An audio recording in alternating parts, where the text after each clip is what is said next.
Hey guys, welcome back to my channel. Thank you all so much for 13,000 subscribers. Today I want to talk about Uruguayan Air Force Flight 571. It's also known as the Andes flight disaster. If you haven't heard the story, Flight 571 was a chartered flight that was going from Uruguay to Santiago, Chile. And this incident happened October 13th, 1972. So during that flight, they had to cross the Andes mountain range, and the co-pilot mistakenly thought that he was getting close to the city where he needed to land the plane, even though his instrument readings read otherwise. But this co-pilot was very inexperienced and probably shouldn't have been flying in the first place. So the airplane started to descend too early, and that's when they struck a mountain. When they struck the mountain, the tail of the plane split off from the rest of it, and both wings also fell off from the plane. The remaining portion of the plane slid down a mountain that was about 2,300 feet tall before it struck ice and landed in a glacier. This flight had 45 passengers and crew members on it. A lot of the flight was hosting a rugby team. The rugby team was called Old Christians Club. Not only did it have the rugby team, but it also had their family members, friends, and supporters. The plane landed in a remote part of the Andes Mountains in Argentina. 3 crew members and 8 passengers died immediately, and many others died soon afterwards because of the temperatures and because of serious injuries they sustained during the crash.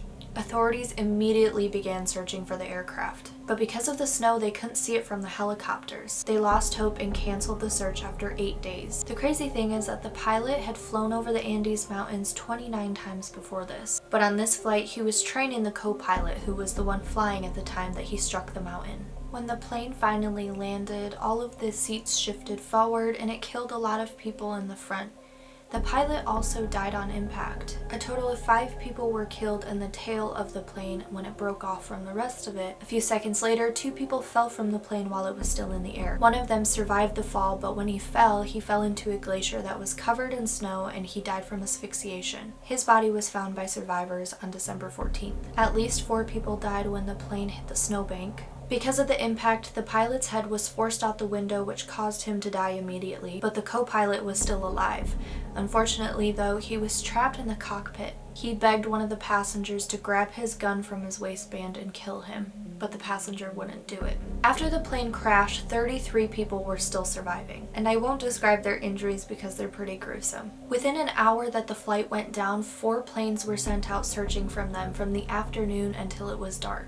And the news broadcasted the story of the missing flight around 6 p.m. the same day they went missing. On the second day, the group of survivors saw 3 planes overhead, but none of them were able to see them. That would be so frustrating. And after over 142 hours of searching, they called it off. During the first night after the plane crashed, 5 people in total died. The remaining 27 people crammed themselves inside of the airplane where they tried to stay warm. They were also able to find a small transmitter radio, and on the 11th day of them being stranded in the Andes Mountains, that's when they heard the news that they had already called off the search. The survivors had extremely little food. All that they were able to recover from the flight was 8 chocolate bars, 3 small jars of jam, a tin of almonds, a few dates, some candies, dried plums, and several bottles of wine. They divvied up these items into small amounts so that each person was able to have enough food to get by. But it went very quickly, and with no natural vegetation in the area, they were looking at facing death. The food ran out within a week, and they needed to find something to improvise. They even tried eating parts of the airplane to sustain themselves, but it was just making them ill. They had to face reality. Knowing that the rescue efforts were already called off and facing starvation and death, those that were still alive made a pact to each other. They made a pact that if they were to die before the others did, they would sacrifice their bodies to the others as food.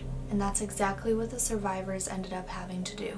These were loved ones, family members, close friends. 17 days after the crash took place, an avalanche struck. It was around midnight and everybody was inside of the plane sleeping. It filled the remaining part of the plane and 8 people passed away. The avalanche completely buried the plane, and it filled the interior with more than 3 feet of snow. The survivors that were trapped inside realized that they were going to run out of air.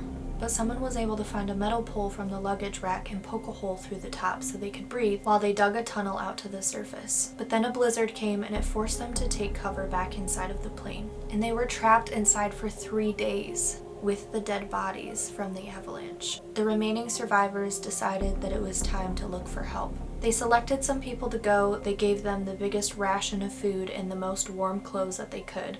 This was their last hope. After several hours of walking, they were able to find the other half of the plane, and inside of the plane they found luggage containing food. They continued on, and on the second night they had to sleep outside and they nearly froze to death. Now, while some of the survivors were out looking for help, more people back at the airplane had already passed away. 2 of them died from gangrene, and 1 of them died because she refused to turn to cannibalism and she weighed only 55 pounds. On December 12th, nearly 2 months after their plane went down, the survivors that went out to seek help began climbing a glacier with no hiking gear at all. It took them over 10 days to do so, and it was about 38 miles. One of the men decided to go to the very top of the mountain and see what he could find, and when he reached the top of the mountain, all he saw were snowy capped mountains surrounding him, and he thought, we're dead. But then he saw 2 smaller peaks on the western horizon that weren't covered in snow, and just at the base of these mountains was a small valley, so they hiked towards the valley a few more days. As the men gathered wood for a fire, one of them saw a man on horseback, and the next day the man on horseback returned to them. They scribbled a note to him and threw it across the river, and this is what the note said. I come from a plane that fell in the mountains. I am Uruguayan. We have been walking for 10 days. I have a wounded friend up there. In the plane there are still 14 injured people. We have to get out of here quickly and we don't know how. We don't have any food. We are weak. When are you going to come fetch us? Please, we cannot even walk. Where are we? The man threw bread across the river to them. He then rode on horseback for 10 hours to bring them help. He was able to stop a truck and reach a police station, and they were able to go back and get the rest of the survivors that they left at the plane site by helicopter.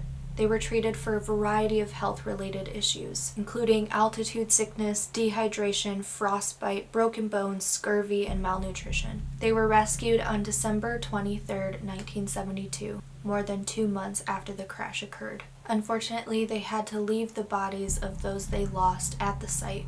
There's a really good movie about this called Alive. This used to be one of my favorite movies of all time. They do a really good job sticking to the facts and telling the story from the survivor's point of view. I definitely suggest checking it out. If you liked my story today, please make sure to like this video and comment below what your thoughts are. And make sure to subscribe for more videos like this. Thank you all so much for watching and for your endless support. I love you all, and I'll see you next time.